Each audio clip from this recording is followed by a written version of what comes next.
Muy buenos días, bienvenidos a Frente a Frente. El presidente de la Cámara de Comercio e Industria de Tegucigalpa terminó con esta frase el programa de ayer. Por un reclamo que hizo el empresario José Segovia, hijo. Pero bueno, en este momento no vamos a repetir la respuesta de Daniel Fortín, sino la última frase que él pronunció. Es corta, pongan atención, la vamos a repetir unas 3 veces, le anticipo al productor. Una frase corta, comencemos. Eso sí estamos interesados, sabemos que este es el principal problema por el cual no se desarrolla la micro y pequeña empresa.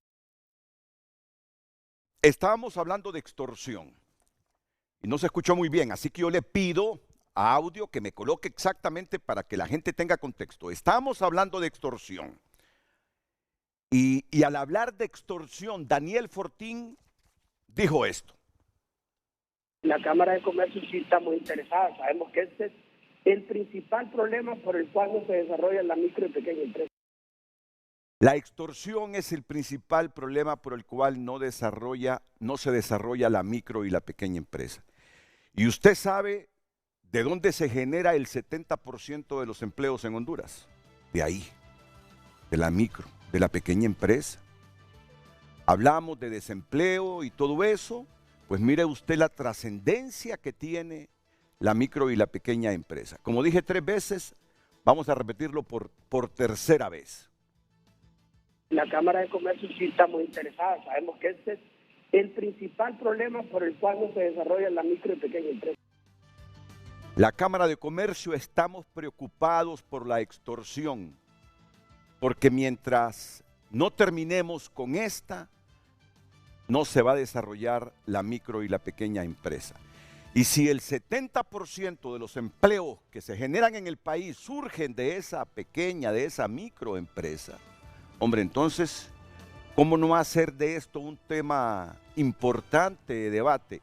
Y no un debate solo para llenar el espacio de 2 horas. No es ese el objetivo. Es para crear conciencia de la necesidad que tenemos de pegarle fuerte y de combatir este delito de la extorsión. Que se ha estado trabajando en ello, yo no puedo negarlo, en anteriores y en el presente gobierno, pero todavía nos sigue afectando fuertemente. Y por eso yo las últimas horas he dejado un poquito otros temas que son el pan nuestro de cada día en Honduras para entrarle a este. Sí partimos de la premisa que buena parte de los empleos del país lo generan las micros, las pequeñas empresas que no van a crecer ni fortalecerse mientras no le entremos de lleno integralmente todos, y en eso estoy de acuerdo con los policías, no solo ellos, al combate a la extorsión.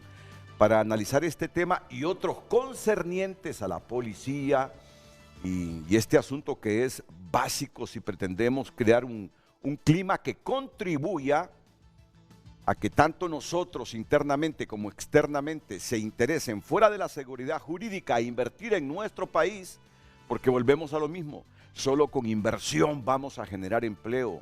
Si no hay inversión no se genera empleo, y si no se genera empleo pues seguiremos empobreciéndonos y migrando. Por eso es clave este tema, Hoy aquí el secretario de Seguridad, don Gustavo Sánchez, a quien agradezco su presencia en el programa. Bienvenido, comisionado, es un placer tenerlo. Al general director de la policía, don Juan Manuel Aguilar, director de la Policía Nacional. ¿Qué tal? ¿Cómo está, general? Bienvenido, mucho gusto. Gracias. Y desde luego a la coordinadora del Observatorio de Violencia en Honduras de la Universidad Autónoma Migdonia Ayestas, una mujer estudiosa de la temática y que mucho contribuye al análisis desde la perspectiva cientista de esta problemática. Migdonia, Muchas bienvenida. gracias, Renato, y gracias porque podamos debatir el problema del país, que es la inseguridad que a todos nos afecta, que nos afecta en la vida pero también en los bienes de mucha gente, como es el caso de lo que mencionaba, que es la extorsión. Esto es un problema que desde hace mucho tiempo se viene desarrollando y sin duda afecta porque muchos de estos problemas, por ejemplo, en homicidios, año con año son más de 30 personas las que mueren víctimas de la extorsión, sin dudar los más de 2.300 que son empresarios o personas que trabajan en el transporte público que desde el 2010 hasta la fecha han perdido la vida por este flagelo que es la extorsión, y obviamente hace que el país se vuelva un país inseguro y que la gente tenga miedo de poner negocios, por miedo lo cierra, pero además por miedo se va del país. Y eso es algo que es necesario debatir y poner en la mesa de la discusión desde la familia hasta las iglesias y las diferentes esferas del ámbito social. Pues por eso priorizamos este tema. Yo sé que hay otros temas de interés y que los vamos a analizar en el transcurso de la semana. Por ejemplo, ese anuncio o esa posibilidad de que Honduras se retire del Centro Internacional de Arbitraje, CIADI. Vean, eso hay que debatirlo. Y hay que debatirlo con compromiso de país, por el bien del país. ¿Qué va a suceder si nos retiramos del CIADI? Generalmente los inversionistas extranjeros, sobre todo, no creen en nuestra justicia local, porque creen que para solucionar un problema que se presente, la justicia local está a favor siempre de los intereses del Estado. Y preguntan, y bueno, y si yo tengo un problema, porque dicen que ahí no hay mucha seguridad jurídica. Entonces ellos siempre han sabido que nosotros firmamos un convenio y que pertenecemos al CIADI, a este centro de arbitraje internacional. Pero si el país se retira del mismo, ¿qué creen ustedes puede pasar con los que invierten en el país desde fuera? Bueno, ¿y dónde acudo si tengo una problemática con el Estado? Si hay un disenso con el Estado, si hay una contienda con el Estado, ¿dónde acudo? ¿A qué centro de arbitraje acudo? Y ese CIADI es en el que creen los empresarios extranjeros. Y si ya no pertenecemos al CIADI, entonces a mí lo que me preocupa es que esto vaya a disuadir a los inversionistas. Se los digo con toda franqueza. Pero bueno, en el gobierno pareciera que creen lo contrario. De hecho, una delegación conformada por líderes políticos, expertos, académicos, juristas y activistas de varios países se pronunciaron ayer lunes a favor de la soberanía nacional e integridad territorial hondureña y en contra de las zonas de empleo y desarrollo económico, acordando crear el Movimiento Internacional por Honduras en Resistencia. La Delegación Internacional Progresista condenó los procesos iniciados contra Honduras por su decisión de derogar la ley de las sedes. Los miembros de la delegación participaron en el Foro Honduras Resiste, donde se buscó compartir y conocer experiencias a nivel mundial de otros países que han enfrentado casos similares, porque dicen que el CIADI obedece a intereses globales de poder. A mí sí me tiene preocupado eso y por eso será motivo de debate. No quiero satanizar una ni la otra posición, sino debatirlo. ¿Nos conviene salirnos del CIADI? Es un tema muy importante para Honduras. Pero bien, dejémoslo para más adelante. Hoy nos concentramos en esto que nos va a resumir el subdirector de la ATI. Ya está aquí presente el ministro de Seguridad y el general director de la Policía.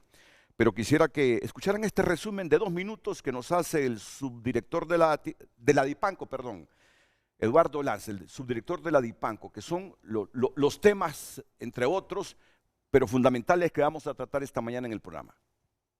El punto clave es el tema de portabilidad, el tema de la SINCAR, que sí o sí debe haber una doble autenticidad acerca del SINCAR. O sea, la población lo puede comprar, pero al momento de habilitarlo, pues hay una buena práctica que se hace en Sudamérica, en Chile, en el cual el mismo sistema, tanto las personas que vienen con un SINCAR del extranjero o los que yo compro aquí, pues me exigen que yo en X cantidad de tiempo, valga la redundancia de palabras, pues autentique que ese SIM es mío.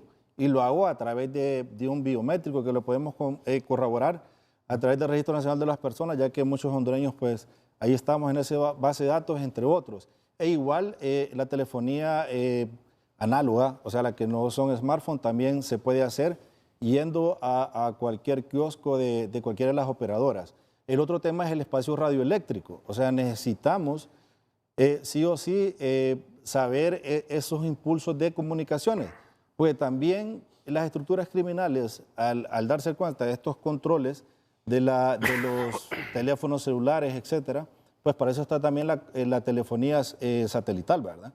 Que se usa desde cualquier parte pues, del globo terráqueo. Entonces es muy importante ese tema de la portabilidad, el tema del espacio radioeléctrico y también fundamental el tema de las billeteras electrónicas, que eso es trascendental también para el tema del comercio. Y otro punto importante que no esté en esa ley, pero sí es fundamental controlarlo, ya que hay varios acá personas representando el sector transporte, es de verdad saber con certeza quién es el propietario de los buses, quién es el propietario de las rutas, porque de esa manera vamos a subsanar tanto la parte financiera de estas compañías, como también vamos a subsanar y tener la certeza de que las personas que tienen ese negocio son de... Y hay un punto todavía, no digo que más importante que los otros, pero súper importante, que es lo que la policía está pidiendo en esta reforma que ha presentado ya el proyecto de ley en el Congreso Nacional de asumir la carga procesal penal en este delito de la extorsión, que según escucho para ustedes es básico. Así que estos puntos serán analizados hoy aquí en el programa. ¿Le parece, Migdonia? Bueno. Interesantes. Claro, y partiendo del hecho de que... Y son importantes porque hay creo que un cuarto punto es quiénes son los empleados del sistema de transporte público, el respeto a las normas que deben tener estos empleados porque se paran en cualquier lugar y al final sufre un accidente y sale corriendo y después nadie sabe quién es ese conductor que estaba manejando esa unidad de transporte. Hay que sumarle más a esos temas. La mayor parte de los hondureños tenemos temor de denunciar la extorsión, por muchas razones. Hay gente que dice, ¿y qué tal que un policía malo me conteste? Y yo le doy todos los datos de que estoy denunciando, que estoy siendo extorsionado. Entonces, se disuade. Y cuando la gente va a un juzgado, teme mirarle la cara a los delincuentes. Entonces, comienzo diciéndoles, hay varias reformas que el ministro de Seguridad, a través de una iniciativa, ha presentado en el Congreso Nacional de la República, porque él tiene iniciativa de ley, al igual que los diputados, los ministros. Vamos a comenzar con esta, de la cual hablo. Si la gente tiene temor en denunciar a los extorsionadores, ¿qué ustedes están pidiendo al Congreso Nacional, el órgano legislativo, para no darle tregua a esto? Ministro de Seguridad. Buenos días, Renato, Migdonia, Juan Manuel, a toda la audiencia de este gustado programa. Bueno, Honduras tiene una problemática muy compleja en el tema de violencia y criminalidad. Es una problemática que tiene, digamos, tres fuentes o se origina en tres condicionantes. Uno, lo que tiene que ver con el crimen organizado. En este sentido, pues, hablamos de narcotráfico, hablamos de extorsión, tráfico de armas, tráfico de personas. La segunda problemática en violencia y criminalidad es el crimen común, que es lo que tiene que ver con las personas que se movilizan al trabajo o vienen del trabajo en el transporte público y son objeto de algún robo, de algún asalto, que al final podría desencadenar también un homicidio. Y finalmente tenemos algunos problemas culturales y de convivencia. En esta problemática miramos que los fines de semana, el viernes, sábado y domingo, la comisión del delito de homicidio se incrementa por la ingesta de bebidas alcohólicas, las discusiones, las riñas, o igualmente también en esta problemática cultural tenemos la violencia de género y la violencia hacia la mujer. Esos tres grandes factores o esas tres grandes fuentes generan la problemática de violencia y criminalidad en el país, especialmente lo que tiene que ver con la comisión del delito de homicidio. Los dos grandes delitos que se cometen en nuestro país es el homicidio y la extorsión. Hoy vamos a hablar de la problemática de la extorsión. ¿Qué es lo que está sucediendo? Bueno, ayer se hablaba que había un problema de percepción. Existen dos conceptos en materia de seguridad ciudadana, en materia de seguridad. Está la seguridad objetiva, que es la que se puede medir, la que se puede contar, la que se puede contabilizar, la que se puede comparar, que es verificable. Y está la violencia o la seguridad o inseguridad subjetiva, que es la percepción, que tiene que ver más con la construcción mental de alguien sobre un fenómeno. ¿Qué percibe de ese fenómeno? No necesariamente tiene que ser la realidad, sino que es lo que alguien percibe. Me decía un docente en Argentina, ¿qué es el celular? Y todos contestábamos, un aparato de comunicación. Había alguien que era ahí muy cristiano y decía, es un objeto del demonio, etcétera, etcétera. Y todos estábamos hablando de un celular. ¿Qué se percibe de esto? Esa es percepción. En ese sentido, nosotros el año pasado, cuando asumimos desde febrero, su servidor como director general de la policía y mi general Savillón como secretario de Estado, hicimos un diagnóstico institucional que obviamente lo conocíamos muy bien porque tenemos más de 35 años de pertenecer a esta institución. ¿Qué nos encontramos? Bueno, algunos factores internos a la institución y los factores que se dan en cuanto a violencia y criminalidad en la sociedad. Y empezamos a trabajar en esa situación. El problema de la extorsión en ese momento para la Policía Nacional es que a la policía nos denunciaban y a nosotros no nos correspondía ver ese delito. Nosotros asumimos en junio, cuando asumimos la Fuerza Nacional Antimaras y Pandillas, hicimos el diagnóstico y decidimos desaparecerla y crear la Dirección Policial Antimaras y Pandillas contra el Crimen Organizado para una forma de abordar de manera integral la problemática. ¿Cómo lo estamos abordando? Bueno, lo que tiene que ver con la investigación propia del delito es DIPANCO. Lo que tiene que ver con prevención y disuasión del delito es la División de Seguridad del Transporte Urbano, que ustedes van a ver unos muchachos en unas motocicletas vestidos de grises. Y cuando teníamos que hacer las intervenciones, allanamientos, capturas y todas las operaciones policiales especiales, reaperturamos el Comando de Operaciones Especiales COBRA, que es la fuerza élite, o era la fuerza élite de la policía, y los COBRAs están únicamente dedicados al combate del crimen organizado, pleca, extorsión. Ese abordaje integral que estamos haciendo nosotros como Policía Nacional ha permitido que hoy tengamos más de 2.000 capturas contra el delito de la extorsión y delitos conexos. Y esas más de 2.000 capturas que pertenecen a más de 40 estructuras criminales, el 97% de las capturas aún están enfrentando cargos en los tribunales competentes. Esto es vital decirlo, esto es vital mencionarlo. ¿Vendrá alguien? Sí, pero es que no se percibe. Claro, porque existen otros factores. Siempre hemos dicho, siempre hemos planteado la complejidad del crimen en nuestro país. El crimen es tan complejo que se sigue cometiendo, obviamente, sigue el trasiego de drogas, lo estamos atacando, estamos teniendo efectividad, pero cuando el debate desaparece mediáticamente, el crimen organizado con el lobby criminal, una acción que se llama el lobby criminal, en determinado momento intenta ponerlo en la palestra pública del debate. Ayer estaban unos amigos aquí del rubro del transporte urbano, que es el que está siendo más golpeado, pero nosotros necesitamos también poner algún control en ese rubro. ¿Por qué? Porque el crimen organizado, con todo el dinero que ha recibido, ha entrado en el mercado convencional, en la economía formal del país y en determinados momentos ha creado empresas. Y algunas de esas empresas, y esto tenemos que decirlo con mucha responsabilidad, también es parte del transporte público urbano en nuestro país. En la práctica, como estamos avanzando en el tema de extorsión, hemos detectado, y esto es una información de inteligencia, la Dirección de Inteligencia Policial ha detectado que algunas empresas hacen autoatentados y las empresas al final empezamos a investigar. Este es un proceso complejo, por eso cuando nosotros hacemos operaciones como Operaciones Cabañas, Operación Candado, son golpes que estamos dando al crimen organizado y a la extorsión, pero que llevan meses de investigación. ¿Qué es lo que estamos diciendo? algunas empresas de transporte urbano pertenecen a estructuras criminales. Y esto lo decimos responsablemente. Entonces, viene el debate. Estamos avanzando en el tema de la extorsión, atentado contra un bus. Estamos avanzando contra el tema de homicidios, una muerte múltiple.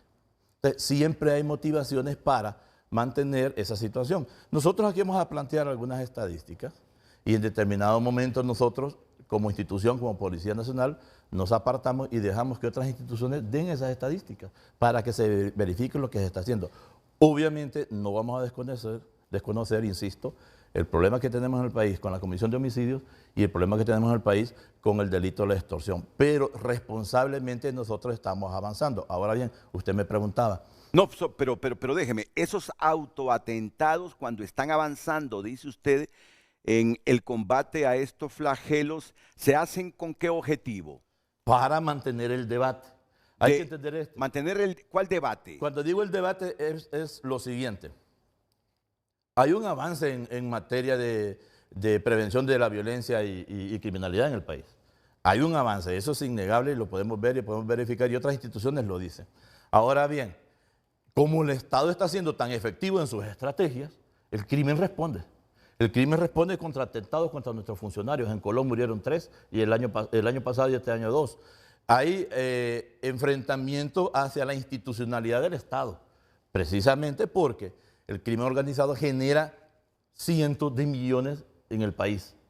Y entonces hay que enfrentar a esa problemática que le genera a ellos las estrategias que el Estado hondureño está implementando en los últimos años. Es decir, para desafiar la institucionalidad, autoatentados y crímenes múltiples para desafiar la autoridad cuando sienten que ustedes van avanzando en el combate al flagelo. Exactamente. Entonces, usted decía ayer, el debate es percepción. Ahí es donde está la percepción. ¿Qué pasaba hasta hace unos años? Esos periódicos, la portada era 30 homicidios, 25 homicidios diarios. Hoy en el país son 8. Cualquiera diría, hey, ¿cómo habla él? Habla de números. Es que estamos hablando de... Usted tiene que cuantificar. Esa es la variable que es aceptada a nivel mundial. La estadística en esa materia. Bueno, usted me ha dicho hoy, creo que no es la primera vez que lo dice, pero es bueno rescatarlo, que al transporte se ha metido el crimen organizado. No solo el transporte. Ok, a otros rubros, pero concentrémonos en el transporte. Y que estas redes criminales que ahora se han vuelto empresarios del transporte, desde lo interno, tratan de afectar a los empresarios que legal e históricamente se han dedicado al rubro. Así es, así es. Eso es lo que me quiso decir. Sí, esa es una de las variables que queremos poner en el tapete de discusión público. Entonces, el crimen organizado obviamente sabe cómo funciona el transporte urbano. Hablemos de esto, recordemos esto. Los empresarios del transporte no trabajan los vehículos, el mayor porcentaje de ellos. Ellos rentan los vehículos. Es un alquiler de esas unidades para que tercerizan o terceras personas paguen la tarifa y son los que en realidad se ven afectados por ese problema de la extorsión, porque el empresario sigue recibiendo.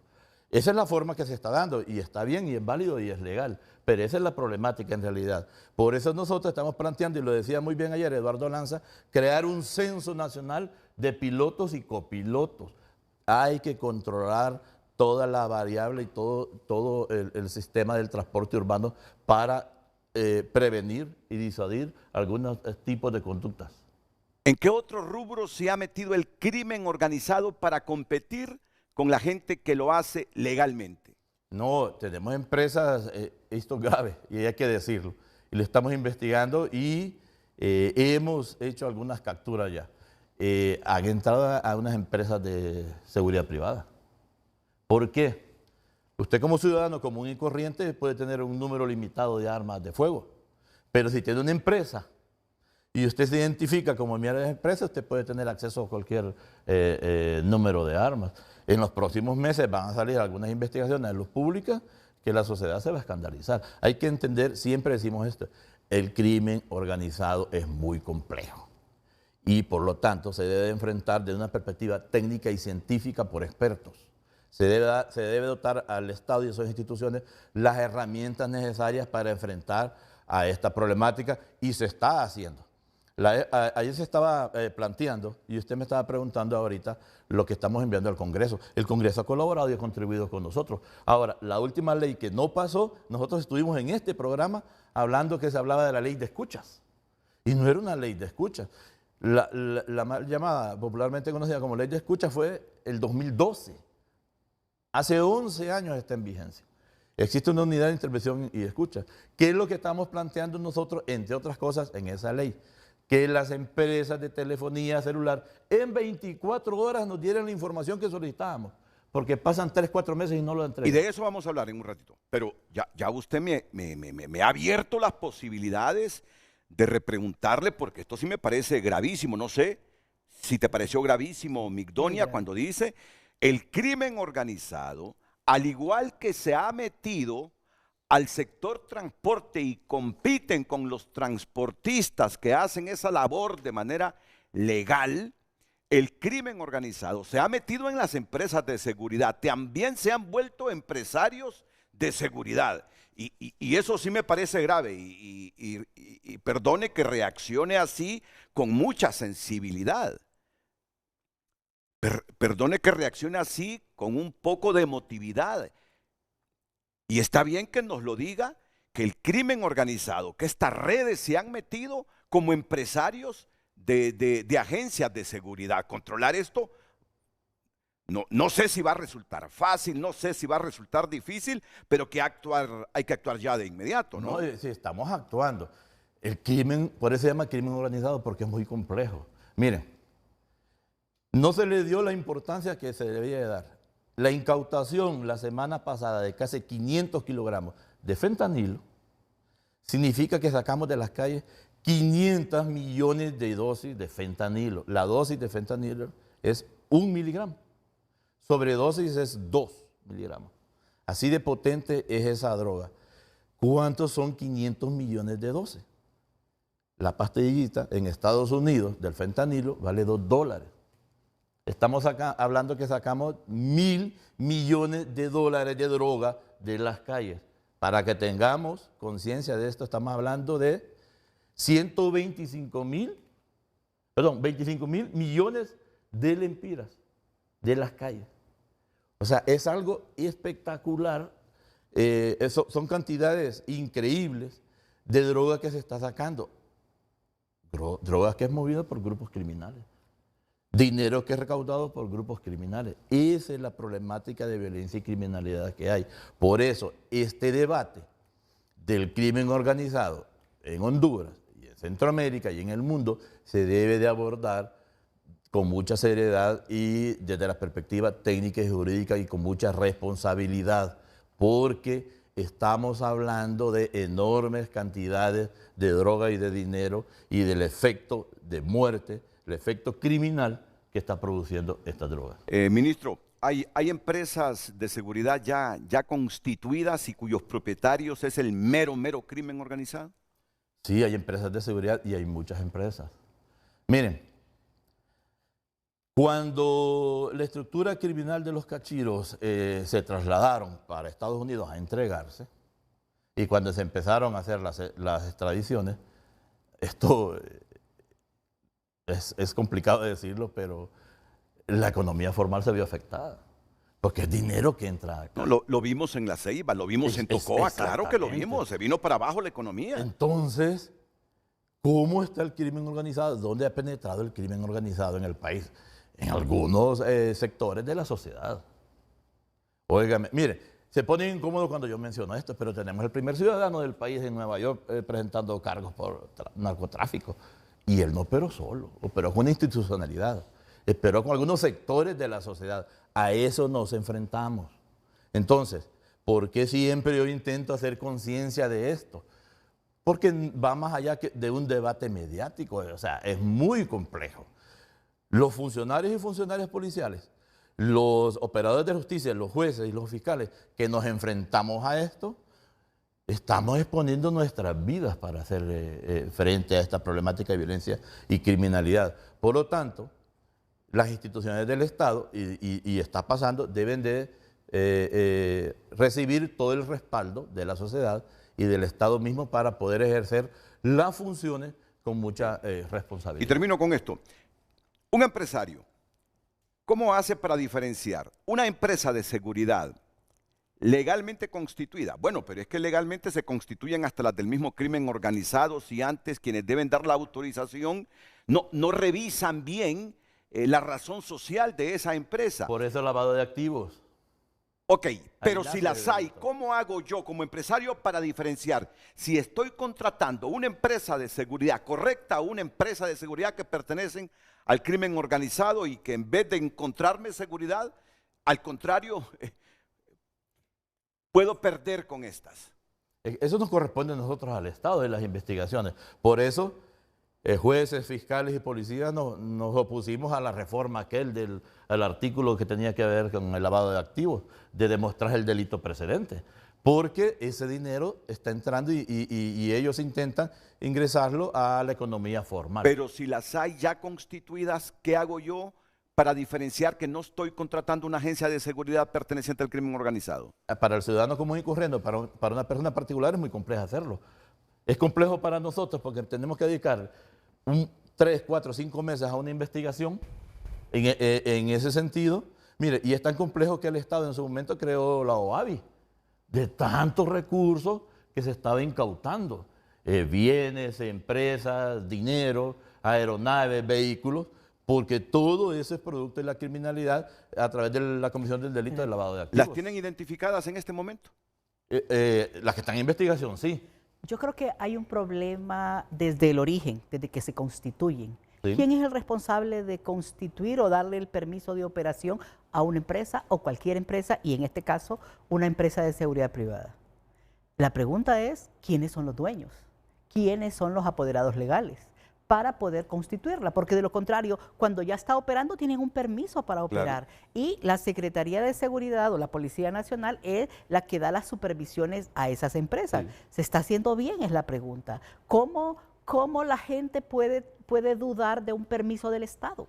Y ahí es donde está el origen de la creación de las empresas de seguridad privada, porque hasta las farmacias, para no meternos a crimen organizado, sino las farmacias también establecen empresas de seguridad privada para que les cuiden a sus propias farmacias, porque no quieren tercerizar ese negocio. Y eso se vuelve un problema porque en determinado lugar como Santa Rosa de Copán o Copán, Cachiros o los Valle, que están juzgándose en Estados Unidos y han sido juzgados, ellos también tenían empresas y nos estamos convirtiendo como los Zetas, que eran empresas de seguridad privada convertidos en funcionarios que al final son sacados de las entidades policiales y militares y tienen el acceso y los conocimientos para usar un arma de fuego. Oye, sin duda, ¿qué tipo de arma de fuego les están permitiendo a las empresas de seguridad privada? Eso también es muy complejo porque se ha vuelto un negocio de parte de los que conocen el tema de seguridad,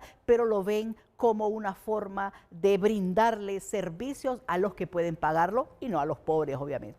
Por eso es crimen organizado. En ese cargamento de fentanilo, ahí hay una empresa que exporta, ahí está una droguería hacia donde venía, está el manifiesto, o sea, hay toda una organización y hay toda, digamos, una gestión aduanera y administrativa para traer esa droga y nos damos cuenta cuando empezamos a inspeccionar. Con esto lo que quiero decir es que el crimen organizado trabaja así opera. Busca las estrategias, se establece, se constituyen empresas para poder cometer sus ilícitos penales. Bueno, y termino este segmento porque ya vamos a ir con el general director de la policía, porque el puntito que estábamos analizando antes de que nos hablara de las empresas del crimen organizado, que ahora compiten normalmente con las empresas dependiendo del rubro. El puntito es, ¿qué es lo que está pidiendo? ¿Qué reforma está pidiendo la policía para hacer más expedito el combate a la extorsión? Ya que la gente tiene miedo de denunciar a los extorsionadores o ir a dar la cara a un tribunal de justicia. Bueno, lo que estábamos hablando era ese. La última ley que estábamos pidiendo, la del espacio radioeléctrico, hubo 2 debates y ahí se quedó, pero no es el Congreso en sí.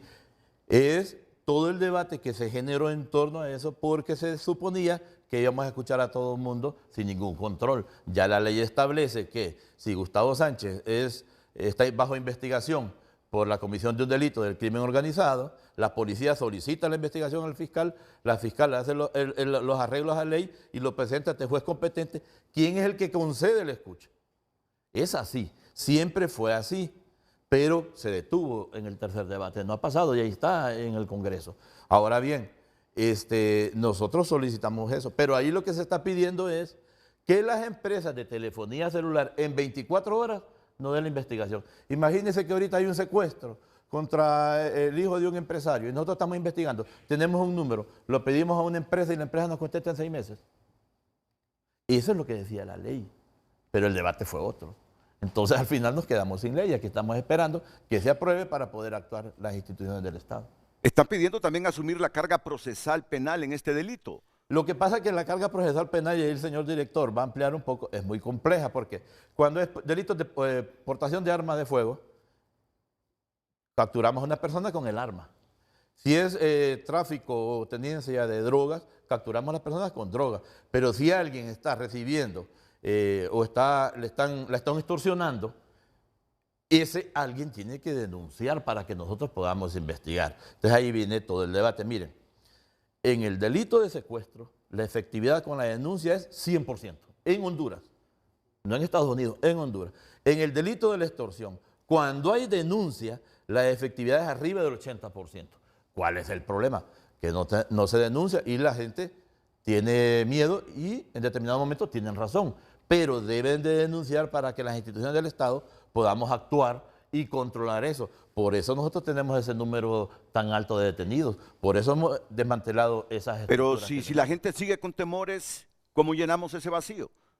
Es que es difícil porque necesitaríamos una varita mágica. ¿Cómo saber que Gustavo Sánchez está siendo extorsionado? Yo creo que uno de los problemas, y hablando de temor o confianza de la ciudadanía ante las instituciones, es demostrar que están haciendo bien las cosas. Si establece el doctor Gustavo Sánchez, o Gustavo que yo le digo, que el 80% es de efectividad, esto va a dar pie para que la gente que tiene un problema y no solo se venga a quejar a cualquier medio de comunicación, sino que interponga la denuncia, lo pueda hacer con la confianza de, primero, que puede ser un testigo protegido, segundo, que van a resolver ese caso y él va a no seguir siendo afectado. De lo contrario, no va a poder ser, porque el miedo por lo que no lo hacen es precisamente por lo que se establece de la policía. O sea, que la policía traslada esa información que no va a resolver, porque la confianza es algo que a medida que se va desarrollando y dando resultados, va a ir la gente asumiendo que puede hacerlo. Pero de lo contrario no va a pasar nada, porque si la gente que está siendo afectada no denuncia, entonces no hay una bolita mágica para decir esto está pasando y por lo tanto lo vamos a investigar. Renato, hay algo muy especial y es muy interesante definirlo. La normativa jurídica hondureña nos establece que puede poner la denuncia en la Policía Nacional si no confía, y lo puede hacer en el Ministerio Público. El problema radica más que todo en la cultura de la denuncia. Los hondureños no estamos acostumbrados a denunciar en primer lugar, y en segundo lugar, que es una de las actuaciones que el próximo año lo vamos a hacer, hemos tenido un mal enfoque de la denuncia. Nosotros los policías podemos tomar la denuncia en los 192.492 kilómetros cuadrados que tenemos, 112.492 kilómetros cuadrados que tenemos en el país, pero estamos pidiendo a veces autorización para recibir una denuncia. Entonces, la situación es que la gente viene a poner la denuncia a la policía. Nosotros debemos de cambiar ese contexto. Nosotros debemos de ir a buscar la problemática de la denuncia.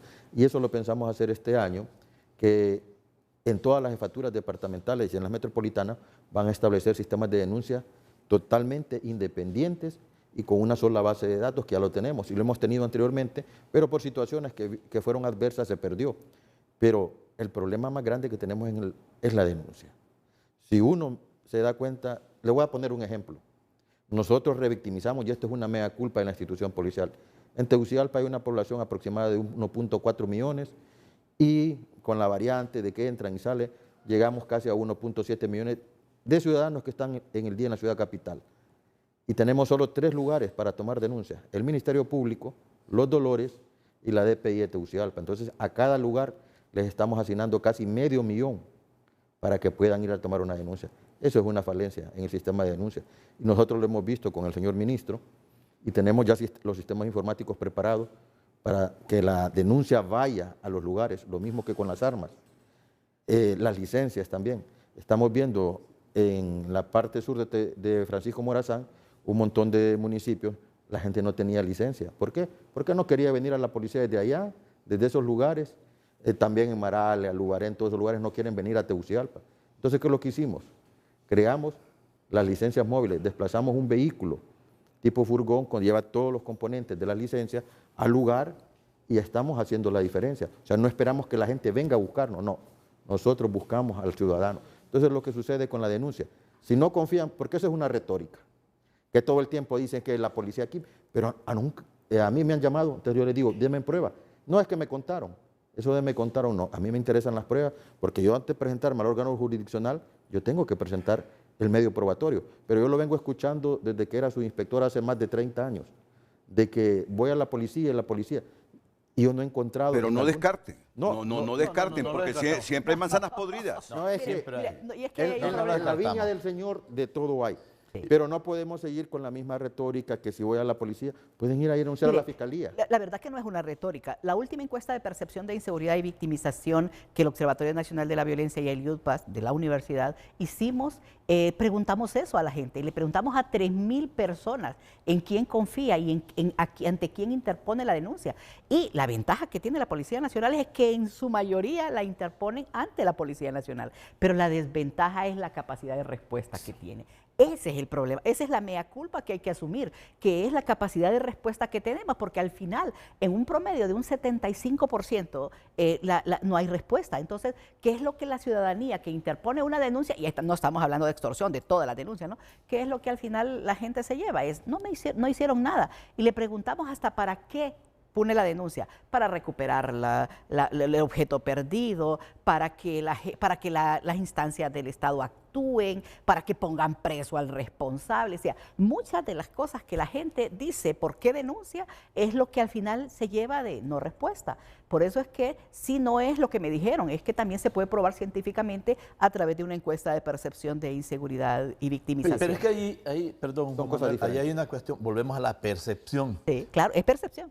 Hagamos o sea, aquí entramos a la cuestión metodológica. Y a veces, yo por ejemplo la vez pasada miraba un estudio de extorsión que es un estudio cualitativo, lo hacían cuantitativo. Eso no tiene pies ni cabeza. Los que sabemos de investigación científica social, sabemos que eso no se puede hacer. Pero mire, doctor. No, permítame. En ese sentido, sí, nosotros aceptamos lo que decía Renato y no vamos a oír, y no es una retórica, hay una problemática de colusión y corrupción. Somos responsables y decimos eso. Hemos sancionado más de 2.000 funcionarios policiales, algunos con su cancelación del contrato, otros remitidos a los tribunales competentes y están presos, y otros también con sanciones administrativas, porque eran faltas tal vez no tan graves. Pero, obviamente, hay respuesta de la institucionalidad, pero si las encuestas las basamos en Teguis y San Pedro, la percepción es totalmente distinta. Y hablando de respuesta, en homicidio, que el año pasado bajamos 4 puntos y ahorita tenemos una proyección de 6 puntos en este año, es decir, en 2 años bajaríamos 10 puntos y en los últimos 4 años se bajó 1.8. Nosotros tenemos un 70% de casos investigados y responsables capturados en el tema de homicidio con la DPI. Tal vez nosotros necesitamos hablar más de esto. Miren en esa gráfica. Hay un 18% en la reducción de comisión de homicidio. Estamos hablando que hoy, 14 de noviembre, en Honduras hay 2.666 homicidios, un promedio de 8 homicidios al día. Y estaríamos llegando posiblemente a final de año a 3.000 homicidios. Pero los números que están a la par de 2021-2022 es la comparación de homicidios a este día, no al final. Obviamente tenemos que avanzar mucho, o sea, estamos conscientes de eso y nosotros estamos con las estrategias que estamos implementando y en este adelanto un poco. Nosotros estamos adquiriendo, alguien mencionaba ayer los famosos 1.000 millones de aumento. Recordemos que los recursos del Estado es muy complejo ejecutarlos porque lleva un proceso. Con esas herramientas que nosotros estamos recibiendo a final de diciembre y a inicios de enero, tenemos, bueno, este año aquí tenemos un debate con Migdonia porque es la metodología, pero ella sabe que estamos cerca de eso, una tasa proyectada de 32 y nosotros recibimos de 42. En los próximos 2 años, estamos hablando de 2024 y 2025, Honduras posiblemente termine con 25 en la tasa de homicidio, 24. 25 por 100.000. Sí. ¿Qué significa? 25 por 100.000 habitantes, la tasa de homicidio. Que países proyección. Proyección. Esa es nuestra meta. ¿Qué significa? Hoy estamos a 27. Que Honduras va a estar por debajo ahora de México, Colombia y países como Ecuador en el índice de homicidio. Que Venezuela. Es complejo, es bueno. Alguien diría, pero en El Salvador. Sí, pero es que a Honduras se le debe comparar con Honduras, con su realidad, con su marco jurídico, con toda la fenomenología en torno a la criminalidad en el país. O sea, estamos dando pasos muy adelantados. Un dato que hay que decirlo, mire, los policías, es una gente tan noble. ¿Sabe? Honduras, hasta ahorita estamos llegando a 20.000 policías. Nosotros lo recibimos con 16.000. Lo vamos a entregar con 24.000. Un policía de Honduras entra hoy a las 7:30 de la mañana a trabajar y sale mañana a las 4 de la tarde si no hay problemas en la ciudad. ¿Por qué? Porque tenemos un déficit de 10.000 policías. Somos 10 millones, debe haber 30.000 policías. Ya tenemos el renglón presupuestario aprobado. Ya estamos haciendo toda la estrategia para contratar. Estamos contratando 2.000 policías por año, pero nos encontramos con una sorpresa. En el 2021 se desertaron 1.200 policías. ¿Y cuántos formamos en el 2021? 1.000. ¿Cuál era el problema? El clima laboral, el pésimo ambiente de trabajo que había a lo interno. Entonces, a esa realidad nos hemos enfrentado y esto tiene que ver mucho con las estrategias de la prevención, disuasión y control del delito.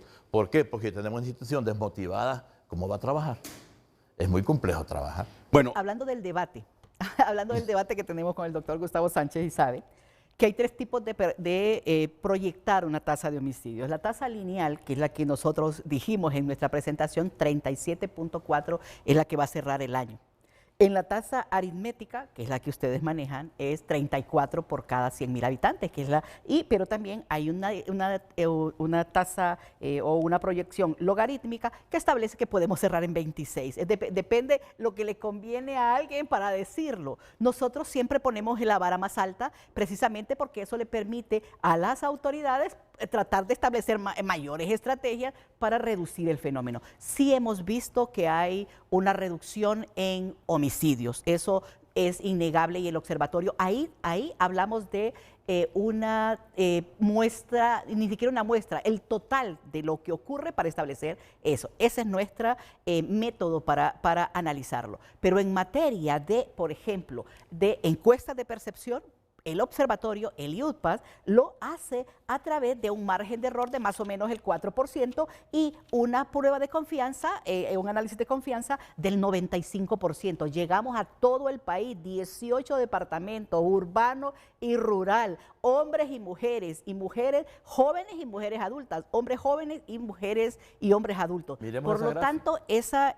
proyección de la tasa o esa confianza o esa percepción de las instituciones es válida científicamente cuando lo establecemos. en el sentido de que la tasa de homicidios a final de este año por 100.000 habitantes será de 35.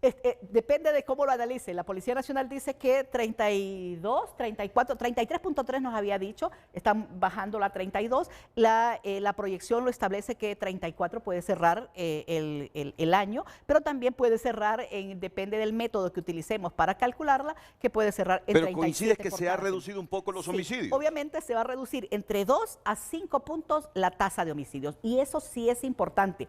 Y hay que decirlo, metodológicamente saben, y la Policía Nacional, la Secretaría de Seguridad, sabe que el Observatorio Nacional de la Violencia incorpora casos a las fuentes oficiales y mandamos actas de no conformidad para decirle, estos son nuevos casos. que deben investigar y que deben incorporar, y por lo tanto eso hace que suba un poco más esa tasa de homicidios. Ejemplo, en el 2021 cerraron con 35 por cada 100.000 habitantes, en el 2022, perdón, y al final fue 38.2 por cada 100.000 habitantes. Muchos de los casos es que tardan en venir a las estadísticas y que el observatorio incorpora de esos datos. Entonces, para ustedes, la proyección... Va a estar entre 34 y 37 por cada 100.000 habitantes. Eso es 2023. 2023. Pero es una proyección y va a determinarse si las actuales circunstancias se mantienen, si hay estrategias que puedan generar reducción en la tasa de homicidios, como lo estamos viendo, en que un 16 o 18% está disminuyendo esos homicidios, obviamente eso va a disminuir. Pero lo grave de esto, y ya lo conversábamos con Gustavo, es que está disminuyendo los homicidios en hombres, pero no en mujeres. Y ahí es grave, porque en los primeros 9 meses, 308 mujeres han perdido la vida. Y la pregunta es, ¿cuánto cerramos el 2022? 308. En 9 meses estamos en el mismo número. Y eso se evidencia, bueno, a través del tema de la convivencia, a través del tema de la cultura patriarcal. Los hombres que creen que son los dueños de esas mujeres y por lo tanto les coartan sus posibilidades hasta violencia física, psicológica, sexual, hasta quitarles la vida. Por eso es que es grave, porque hay que establecer una estrategia en materia de prevención de violencia de género, prevención de violencia contra la mujer, porque de lo contrario vamos a decir, bueno, entonces es asimétrica esa disminución, ¿verdad? Afecta, ha beneficiado a los hombres, pero ha afectado a las mujeres. ¿Cuál es la estrategia de enfrentar eso? Nosotros estamos lanzando en unas pocas semanas la línea 114. La línea 114 la estamos lanzando relanzando, sí, porque ustedes saben que aquella estrategia se había incorporado al 911, pero necesita un tratamiento especial. Entonces la Policía Nacional va a lanzar la línea 114, porque estamos totalmente de acuerdo con las observaciones que hace la máster Migdonia, que es la línea para prevención e investigación y la recepción de denuncias de violencia contra la mujer. En ese sentido, va a haber también un tratamiento integral. Las personas afectadas a nivel nacional podrán llamar a ese número, la Policía Nacional hará un ticket de despacho, se atenderá esa emergencia en flagrancia al instante, pero también habrá un acompañamiento psicológico. La Policía Nacional tiene psicólogos.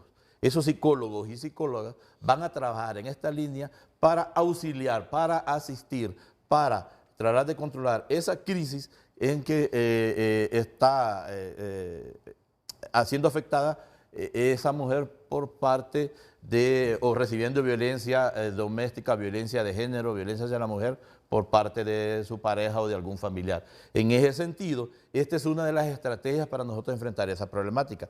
La otra estrategia fue crear el Departamento de Investigación de Muerte Violenta de Mujeres. Recordemos que este año se dio un incidente totalmente atípico y totalmente histórico que no se había dado, que es la muerte múltiple en la cárcel femenina 46. De readaptación social en Támara. Ok, se nos quedó un cabo suelto ahí.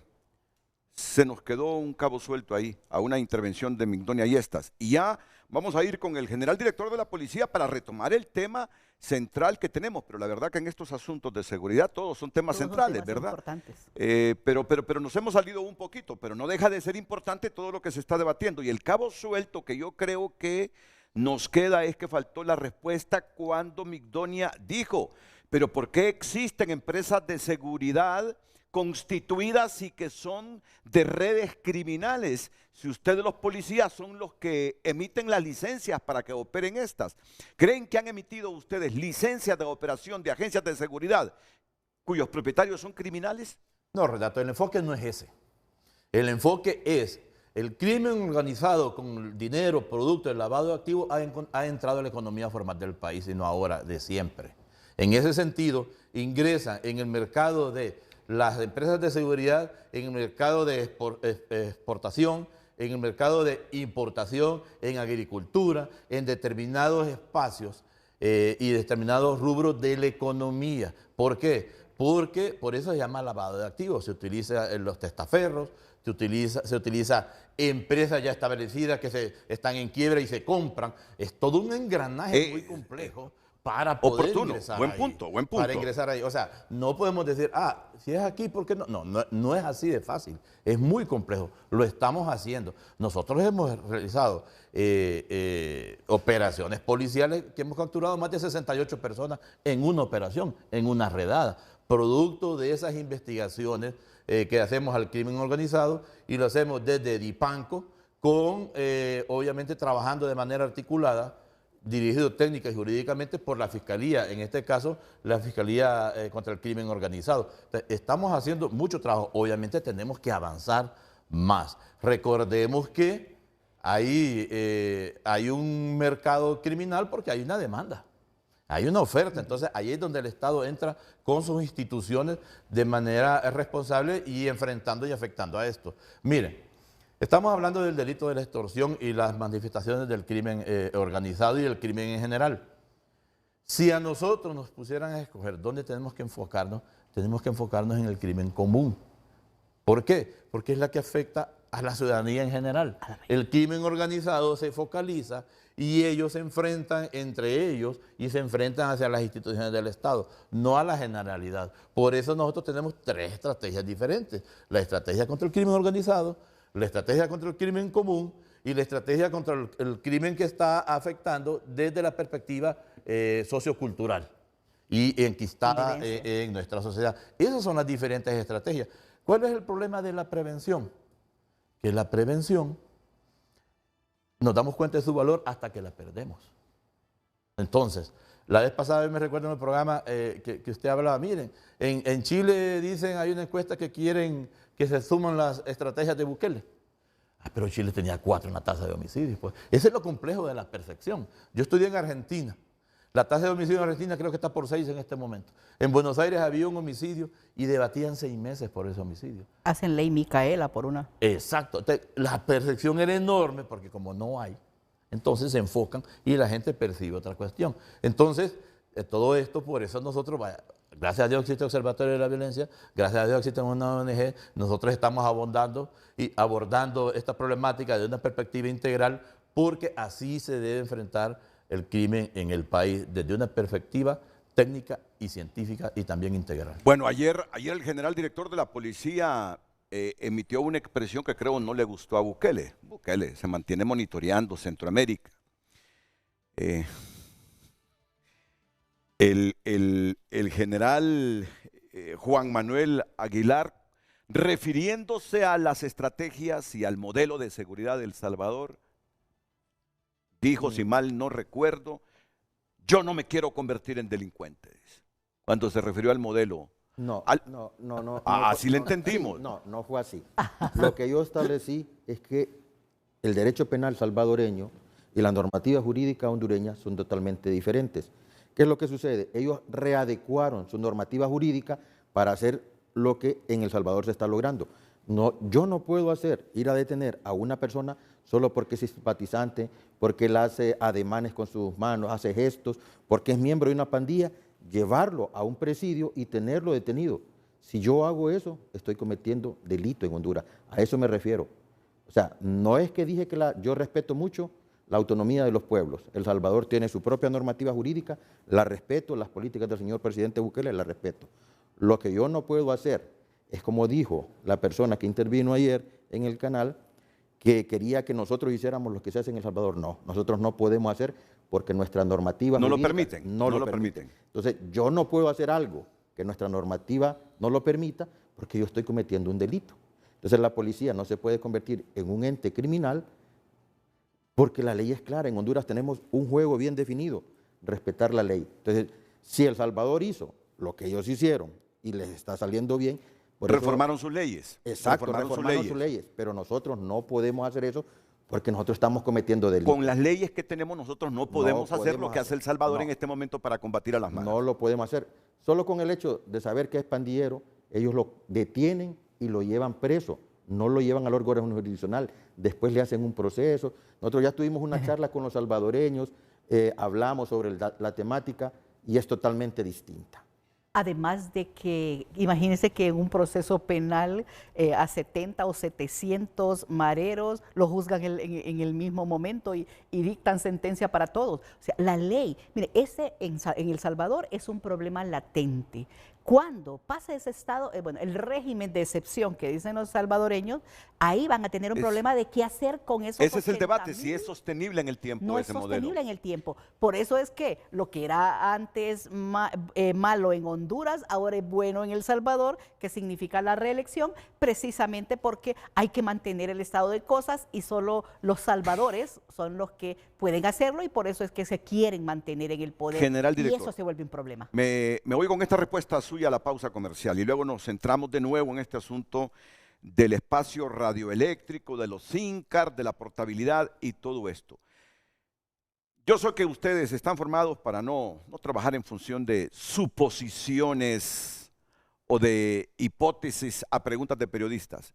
Entre el sistema que tenemos actualmente y las reformas legales que hizo Bukele en El Salvador para combatir a los pandilleros, se queda con lo que tenemos aún y con las dificultades que representa estar protegiendo los derechos humanos de la gente, o se inclinaría por lo de El Salvador. Mire, como dijo anteriormente el señor ministro, no podemos comparar Honduras con El Salvador porque los hondureños tenemos nuestra forma de pensar. Yo respeto mi Estado de Derecho, ese es el que tengo y con ese me quedo. No puedo decir nada de El Salvador porque hay una determinación de los pueblos. Entonces yo tengo que respetar lo que los salvadoreños hagan, lo mismo que hacen los nicaragüenses, lo que hacen los costarricenses. Pero yo me quedo con mi Estado de Derecho, como abogado que soy, porque tengo que respetar todo lo que establece nuestro derecho positivo. No podría opinar que lo que van a hacer los salvadoreños o no. Es una problemática del pueblo salvadoreño y ellos tienen su propia autodeterminación como pueblo que son. Pero como hondureño que soy y como oficial de policía, como abogado y como director de la policía, yo solo me enfoco en lo que mi normativa jurídica me indica y me quedo con lo que está en Honduras. Bueno, vamos con este asunto de la iniciativa de ley que ya anticipaba el ministro de Seguridad, que se discutió y aprobó en 2 debates, pero que falta el tercero.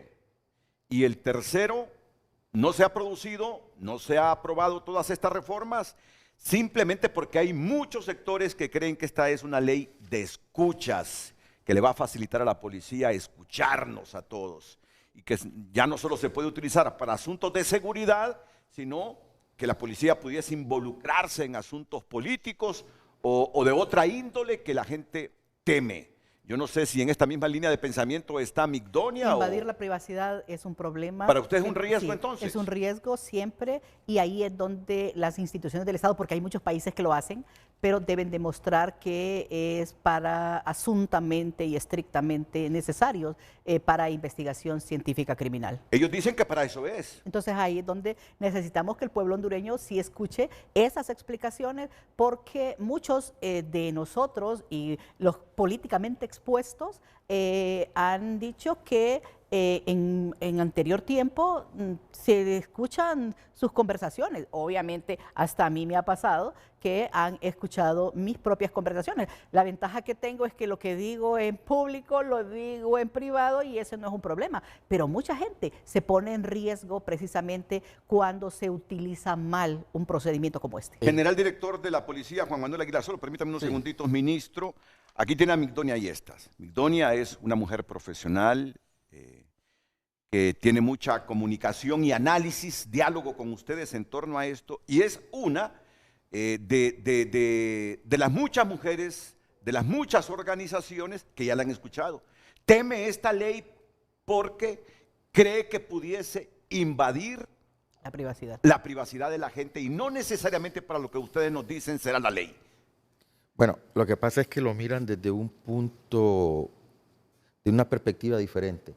Nosotros en el anteproyecto que se presentó, que es la Ley de Protección de los Usuarios de las Comunicaciones, no establece nada de intervención a las comunicaciones como tal. La gente está confundida. La gente cree que nosotros vamos a venir y vamos a poner un dispositivo informático que vamos a intervenir. Eso ya está en otra ley y eso está con los jueces. Ese es totalmente garantista. Lo que nosotros estamos haciendo es desde el punto de vista tecnológico. no estamos interfiriendo data, porque no lo estamos haciendo. ¿Qué es lo que se piensa hacer? Le voy a dar un ejemplo. Ayer mandamos a comprar unos SIM. Los compramos y no hubo ningún problema. Ayer también Eduardo Lanza, el comisionado Eduardo Lanza, estableció algo, la doble autenticación. Hay algo que se le pasó por alto, que es la homologación de los teléfonos que vienen del extranjero hacia Honduras. Le voy a dar, por ejemplo, cuando usted está hablando de la intervención de las comunicaciones, ya hay un juez para esta causa. Hay un fiscal y hay una unidad especial que lo hace, pero es otra ley. En lo que estamos queriendo hacer, yo no le encuentro dónde vamos a intervenir un teléfono pidiéndole a la persona que compra. Las compañías de teléfono van a tener su venta todavía de los SIM, de los chips como nosotros conocemos, como ellos quieran. La van a vender donde quieran y como quieran. Lo único que se va a hacer es que cuando la persona va a conectar su SIM a la red de telefonía de los servidores, de la gente que presta los servicios de telefonía, ellos van a tener una doble autenticación. La doble autenticación puede ser biométrica, que es lo que ya estábamos planteando, porque el Registro Nacional de las Personas tiene la biometría. La mayor parte de los teléfonos, ahora en su generalidad, llevan cámaras. Y estas cámaras pueden conectarse al Registro Nacional de las Personas y tomar algunos de los factores que nosotros tenemos biométricos, puede ser la impresión dactilar, puede ser la cara como una interfase y otro tipo de factores. Entonces, ¿qué es lo que sucede?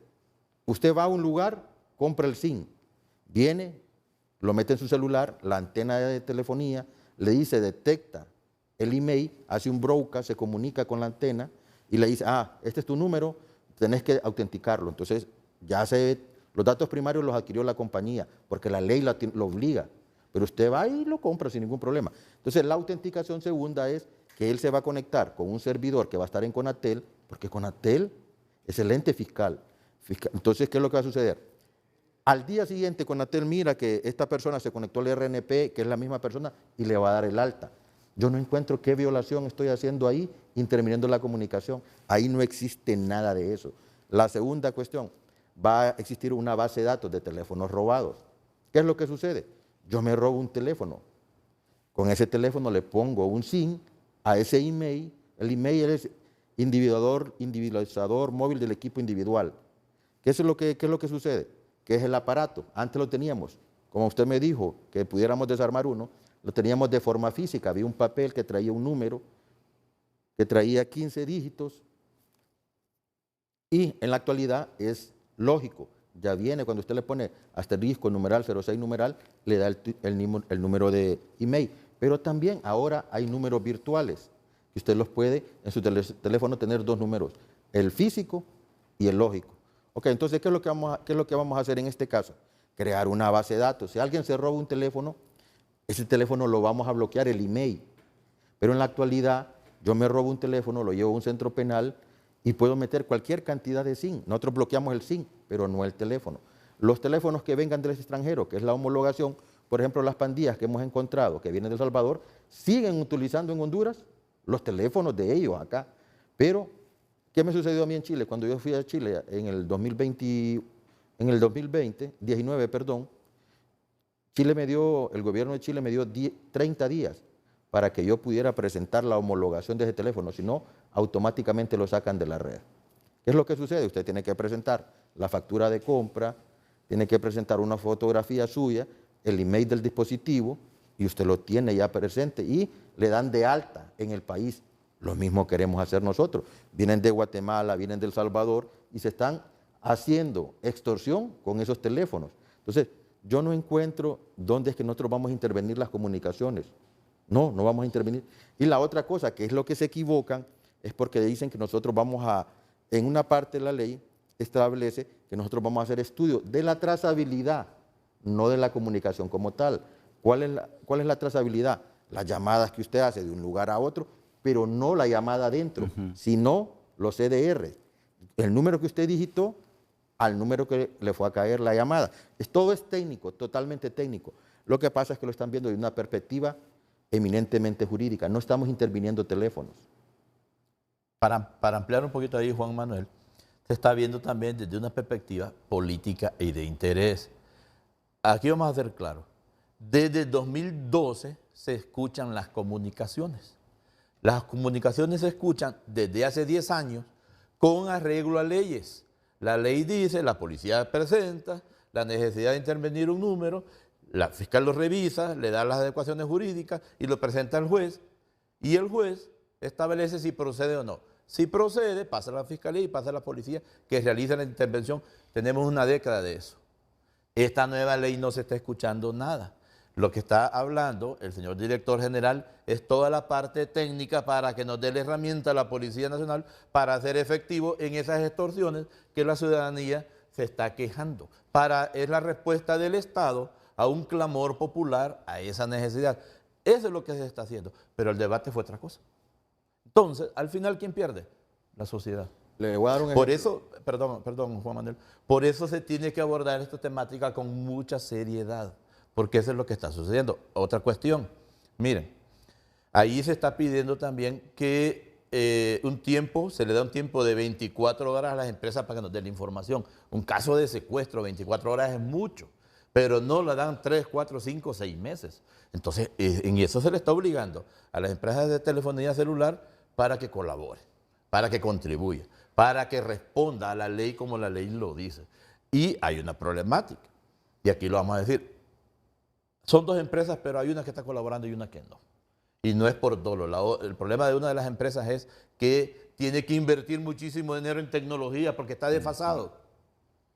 Y esto no lo dicen ellos públicamente y nosotros no vamos a señalar a la empresa, pero eso es lo que está pasando. Necesitamos esa herramienta jurídica para poder ser más efectivos en esto. Miren, con esa herramienta jurídica y otra que estamos planteando, con el reconocimiento biométrico y todo lo que Juan Manuel explicó, con el equipo que nos viene, que si hay espacio lo vamos a mostrar, esos índices de homicidio, la extorsión y todo el delito se va a ir para abajo, porque hoy hay técnicos y científicos enfrente de estas instituciones, porque el abordaje a la violencia y criminalidad tiene que ser así.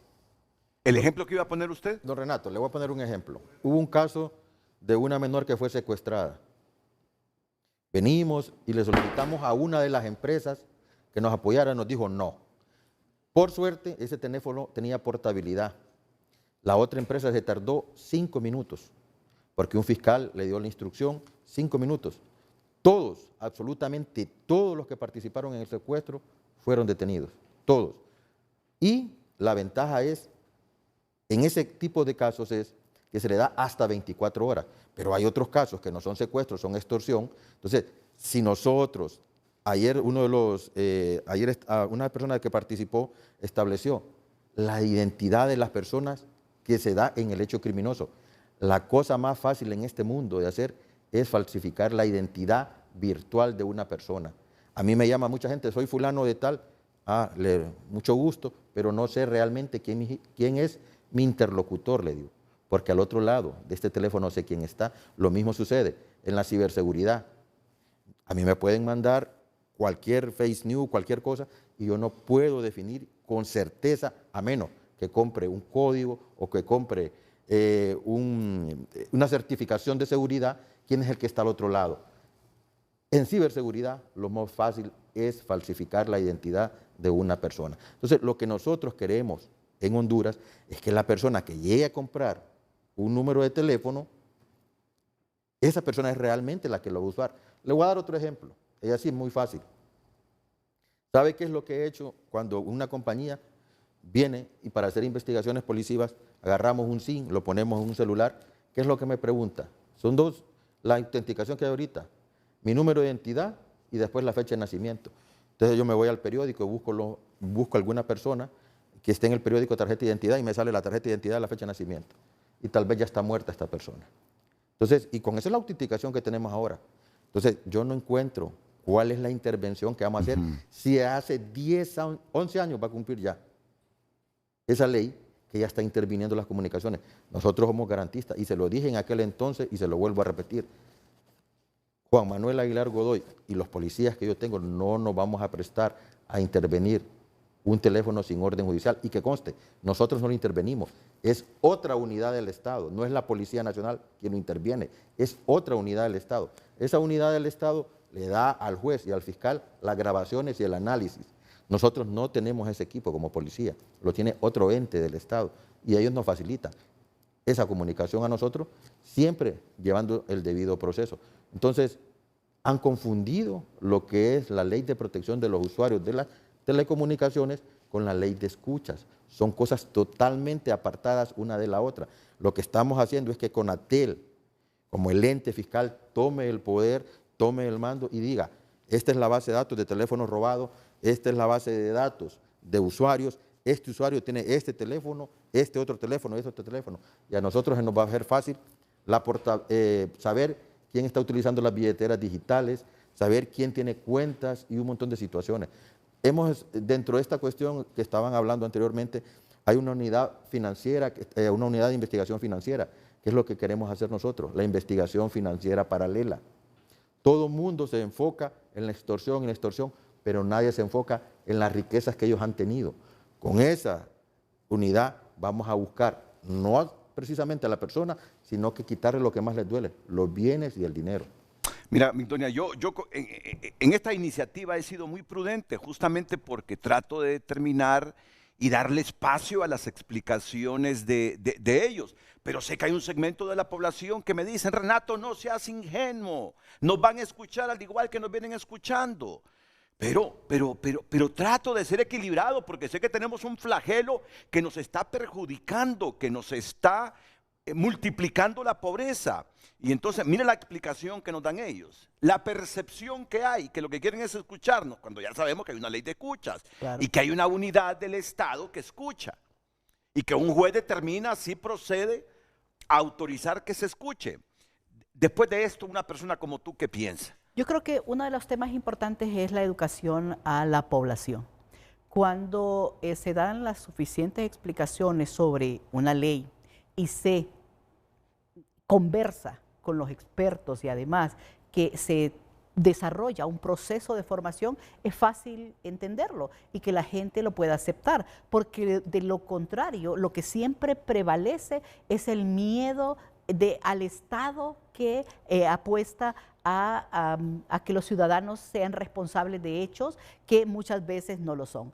Que si se apuesta para desarrollar esos procesos de investigación y sobre todo en este tema que es complejo desarrollarlo, como es el secuestro, la extorsión, entonces es de buena manera, pero se requiere todo ese proceso de formación y de dar a entender al ciudadano común cuál es el procedimiento y por qué se está haciendo, porque de lo contrario vamos a intentar unir esos dos temas de escuchas. Pero mira, en descargo de ellos lo vienen haciendo desde hace algunos meses, desde hace algunos meses.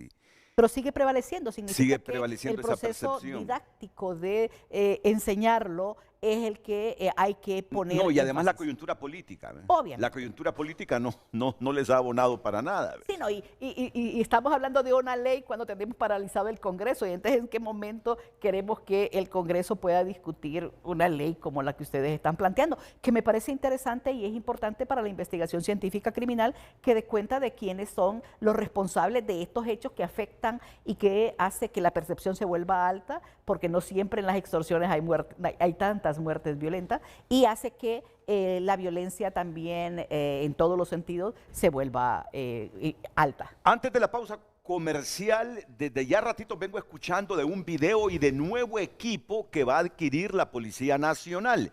Quisiera por favor esas imágenes solo como anticipo para luego irnos a la pausa comercial. Producción, ¿de qué equipo estamos hablando, ministro? Bueno, si ustedes se recuerdan, ha habido un debate con un incremento de 1.000 millones de lempiras para la lucha contra la extorsión. Eso es como parte de la estrategia integral, porque la estrategia debe de ser así. Aquí vamos a ver el escuadrón de armadillos policiales, que son vehículos blindados para trasladar equipos tácticos de la Policía Nacional, específicamente de Fuerzas Especiales y de DIPANCO, todoterreno, blindados, caben 12 policías, un equipo táctico completo, vienen 10 vehículos de estos para hacer nuestras operaciones de intervención policial.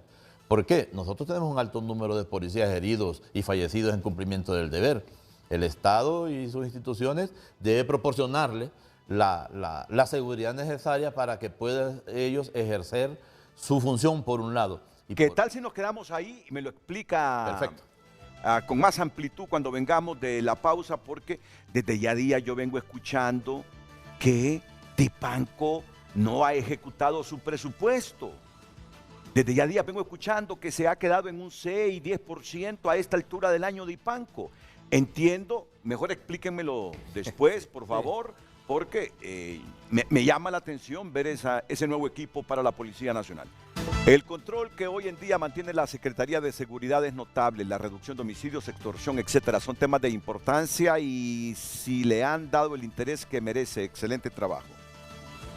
La infiltración evidencia fragilidad de la estructura, técnicas, jurídicas y de seguridad que ponen en alto riesgo el quehacer de todos los sectores de la sociedad.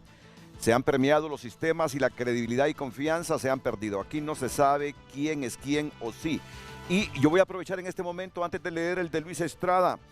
Juan Carlos Segovia fue un empresario que estuvo presente ayer en Frente a Frente. Y está reaccionando en este momento ante lo manifestado por el ministro de Seguridad y el general director de la policía. O sea, ni siquiera impulsarán la reforma que dicen tienen en el Congreso. Ya dijo el señor director de la policía, Juan Manuel Godoy, que no está de acuerdo que se reforme la ley y se les categorice o cambie el trato a los extorsionadores. ¿O escuché mal? ¿Creen en el proceso actual de la denuncia que no está funcionando? Usted puede llamar a la población afectada que denuncie. Si no cambia el proceso de denuncia, muy poca gente lo hará. Eso no es percepción, es una realidad. No vale la pena seguir poniendo el pecho. Gracias por la apertura que hiciste al tema, que la población juzgue, que dicen que ustedes deben llevar la carga procesal penal y poner la denuncia, porque la gente tiene miedo de denunciar. Cerramos esta sección con Luis Estrada. Mientras no se controle la extorsión, no habrá suficiente inversión y por lo tanto no se generará suficiente empleo. Lo que no entendemos es cómo los cuerpos de seguridad del Estado, teniendo toda la logística necesaria, no son capaces de controlarla. Algo sucede, dice Luis Estrada. Bueno, sigamos con los armadillos y después van a haber respuestas hacia los mensajes que están llegando al programa. El equipo que viene hacia la policía, 1.000 millones de lempiras. Sí, nosotros estamos adquiriendo un equipo de última generación que tiene que ver, equipo táctico como los armadillos policiales, que es un vehículo Black Mamba Satcat, que es para operaciones tácticas. En la práctica caben 12 funcionarios policiales en ese vehículo, esa es la capacidad, para intervenir, para los allanamientos, para los controles, los retenes y todo el tipo de operación policial que pueda garantizar la seguridad para nuestros funcionarios policiales. Desgraciadamente, en nuestro país, casi a diario, nuestros funcionarios policiales reciben un atentado o tienen un enfrentamiento. ¿Solo es el blindaje en estos carros o traen bastante tecnología? No, traen bastante tecnología. Algunas no la podemos describir. Okay. La capacidad de los vehículos y vienen dotados de toda una tecnología de última generación para poder hacerle frente al delito de la extorsión, a los secuestros, al narcotráfico y toda manifestación del crimen organizado. Vienen estos vehículos que serían los armadillos policiales. Ahí están vehículos Black Mamba Satcat. Igualmente estamos adquiriendo otro tipo de tecnología que tiene que ver, algunos no los podemos mencionar, pero tiene que ver con tecnología de drones, por ejemplo. Con tecnología de comunicaciones de última generación, todo digital. Para nosotros es muy importante porque los grupos criminales tienen dinero y con ese dinero adquieren todo el equipo necesario para poder seguir realizando sus acciones ilícitas. En ese sentido, pues nosotros estamos ya a finales de este año, en el mes de diciembre, y en enero ya tendríamos completado todo ese recurso necesario para que Dipanco, para que la Dirección Nacional Policial Antidroga, para que la Dirección de Inteligencia Policial y para que la DPI pueda utilizar tecnología de última generación. Estamos hablando de tecnología que está utilizando el FBI para poder enfrentar las manifestaciones del crimen organizado en nuestro país. ¿En Estados Unidos adquirieron este equipo? En varios países. En varios países. En varios países, sí. Algo muy importante y que debemos tener en cuenta, por ejemplo, don Renato, es los patrullajes informáticos. Estamos acostumbrados a ver al funcionario policial vestido de azul, pero nosotros ahorita en la actualidad estamos adquiriendo equipos de ciberseguridad para poder nosotros, desde la Policía Nacional, hacer un patrullaje informático preventivo. En todas las redes, en toda la tecnología, estamos viendo la utilización de un montón de dispositivos informáticos para acciones criminosas. Le voy a dar un ejemplo. Si usted es usuario de Amazon, usted puede comprar un Alexa y yo me puedo comunicar con usted y esa trazabilidad de esa comunicación no se puede vulnerar. Lo mismo que algunos dispositivos informáticos que tienen cifrado end-to-end de inicio a final. Entonces, todo eso nosotros estamos adquiriendo tecnología para poder hacer patrullajes informáticos, poder encontrar, por ejemplo, pornografía sexual infantil y otro sinnúmero de acciones criminosas en la cual el dominio .hn, que es de Honduras, está siendo utilizado. O sea, nos estamos adelantando. Tenemos la tecnología del AFIS, tenemos la tecnología del IBIS y lo estamos queriendo mejorar. ¿Por qué? Ahora tenemos un déficit más o menos de 72.000 escenas del suceso de tiempo atrás que lastimosamente los indicios que se recolectaron en la escena del suceso se encuentran en una gaveta del órgano jurisdiccional, de la Fiscalía o de la Policía Nacional, porque no tuvimos la capacidad en aquel entonces. Entonces ahora estamos tratando de innovar. Estamos innovando ahora en otra cuestión, por ejemplo, vamos a hacer un sistema informático que ya el ministro ya giró las instrucciones, de que usted en un teléfono no va a tener necesidad de llamar a la policía, sino que va a haber una app. Si usted está viendo un hecho criminoso, va a decir hay un asalto en este momento que está en proceso, usted toca un botón en su aplicación que va a estar en un teléfono y usted la puede descargar de un Android o de un iPhone, inmediatamente usted toca y va a caer, toca a esa alerta y va a caer a una unidad policial y nos vamos a desplazar. O sea, en la actualidad tenemos 2 años de estar, él como anteriormente como director, y yo era el subdirector, ahora yo como director y él como ministro, tenemos esa ventaja de poder querer llegar a esto. Estas situaciones nos va a fomentar. Por ejemplo, hay otro problema que se da en Colón. Para sacar un permiso en Colón, para transitar con armas de fuego allá tiene que sacar un salvoconducto, pero el problemática es que tiene que irla a sacar a Colón. En enero del año que viene ya usted lo va a hacer totalmente en línea. O sea, nos estamos tecnificando totalmente y eso queremos ver. Muchas de las actuaciones que nosotros, por ejemplo, lo que fue a hacer el señor ministro a Costa Rica, las hojas de antecedentes ya usted la puede sacar en los aeropuertos y le damos un montón de facilidades. La tecnología va encaminando a eso, a que sea un sistema totalmente automatizado.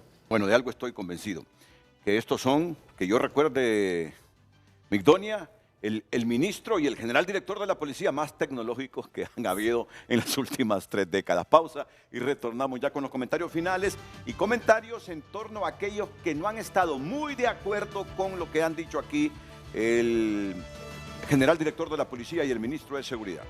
Buenos días, es un tema que debemos ponernos a pensar ya que afecta a la economía hondureña. Claro, me gusta que piense así, Alex. Esto está afectando la economía, por lo tanto debe tratarse. No solo debatirse, sino tratarse constructivamente para buscar soluciones. En este gobierno se está combatiendo porque sí se ha visto una disminución de la misma. Y Margot Ayala, está claro que la criminalidad no va a venir a erradicarse de un día para otro, pues es un tema que viene desde hace años. Pero el gobierno de nuestra presidenta ha hecho lo necesario para garantizar nuestra seguridad. Eso se nota en las estadísticas quienes hablan por sí mismas.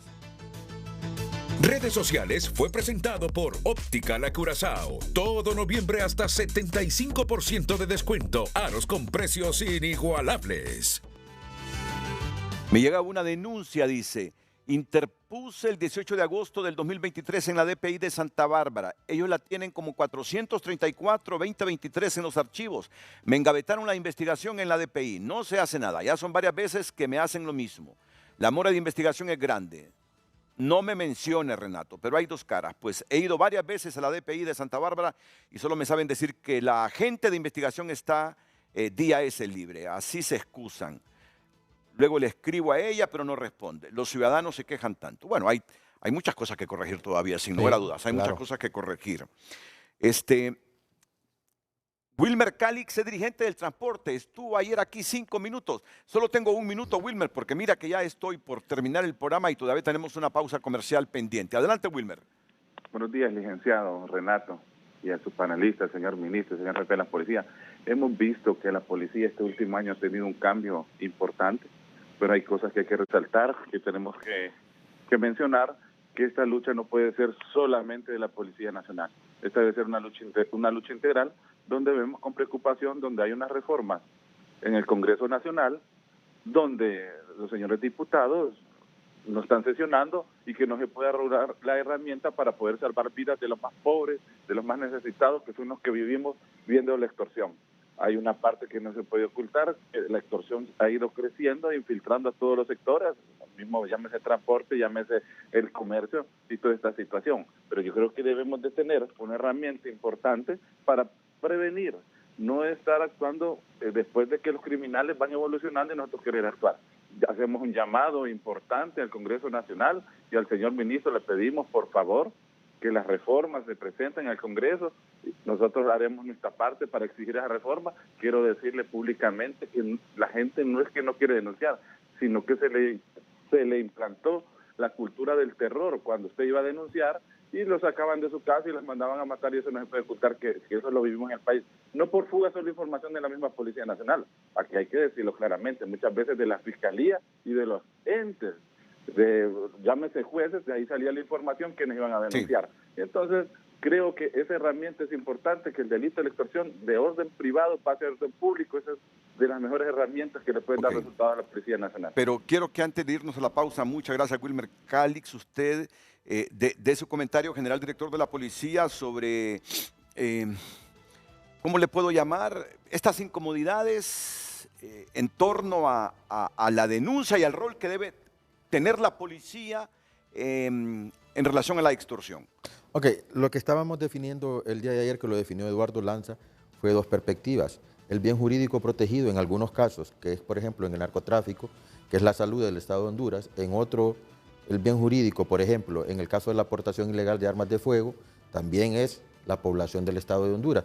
En este caso, el bien jurídico es una persona que está sufriendo extorsión. Entonces, lo que la gente pretende y se trata de hacer es que no se le vulnere sus derechos o se le dé una protección, porque cuando tiene que ir al órgano jurisdiccional, a la fiscalía o a la policía, tiene que interponer la denuncia. Sí, se somete a riesgos. Entonces se somete a riesgos. Lo que ellos quieren es que la institución policial pueda conocer el hecho criminoso y que la misma institución policial, sabiendo que una persona ha cometido el hecho criminoso, no tenga la necesidad de la denuncia. Pero hay ciertos requisitos que la misma normativa jurídica nos dice que para empezar un proceso penal, el requisito básico es la denuncia.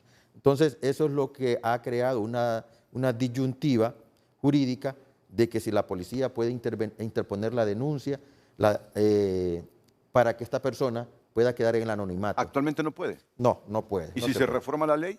Pensando en esa línea de pensamiento. Tendría que haber una línea de pensamiento bien definida, porque la única persona que puede definir qué le está sucediendo es el denunciante o el afectado. Entonces, hay unas situaciones que son de índole jurídico en la cual nosotros tenemos que enfrentar esa coyuntura legal. Yo sé que dice la producción que solo tengo 15 segundos, así que dejo al ministro de Seguridad con un mensaje final corto. Bueno, agradecer la invitación y decirle y solicitar a la población que confíe en su Policía Nacional. La cultura de la denuncia es muy importante y vamos bien. Muchas gracias al ministro Gustavo Sánchez, al director general de la Policía Juan Manuel Aguilar y a todos ustedes dentro y fuera de la geografía nacional.